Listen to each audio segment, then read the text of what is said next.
Apple has released the third betas of iOS 18 and iPadOS 18. The latest betas have come with some neat tweaks and enhancements. So, if you're willing to have a quick look at the changes and enhancements that have landed in the third beta of iOS 18, now is the right time to start digging again. That said, let's get started.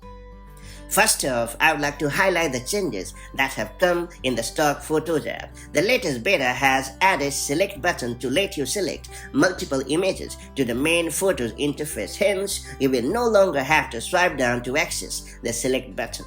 With the latest tweak, the search button has donned the role and appearance of just a magnifying glass, though the search button has been highlighted blue to make it stand out more.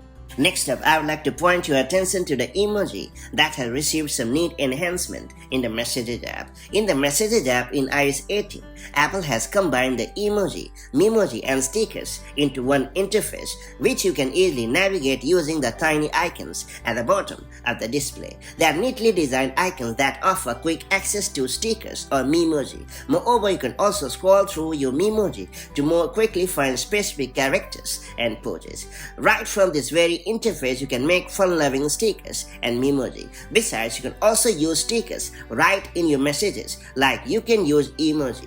Do know that it works with non-moving stickers only. The stickers with animation from live photos will appear in the larger attachment sticker size. From what I can tell, Apple has made these tweaks to perhaps prepare for debut of Apple Intelligence, Gen Mode, and Image Playground features. Next up, I would like to talk about the dark mode icons. In the latest beta of iOS 18, Apple has added the dark mode icons for several third-party apps like Facebook, Etsy, Telegram, Signal, Slack, Notion, YouTube, and more. Note that iOS 18 seems to be adding the dark mode icons automatically to apps that have icons with a handful of colors. With some icons, the secondary color becomes the main color, while the background color is turned to black. And in some apps, the white icon background transitions to black. It's worth pointing out that there are still many apps that do not change to a dark mode color at this time. However, iOS 18 does tint them to be darker. Hopefully, they will all come on board once iOS 18 launches officially this fall. The latest iOS 18 beta has slightly changed the interface for RCS in the Messages section of the Settings app. Instead of just a simple on and off toggle, it is now a tap-in menu that offers some additional context. Moreover, a simple explanation saying sending and receiving messages with RCS uses wireless data and cellular network identifiers may be shared with carriers and their partners has also been added for RCS messaging section.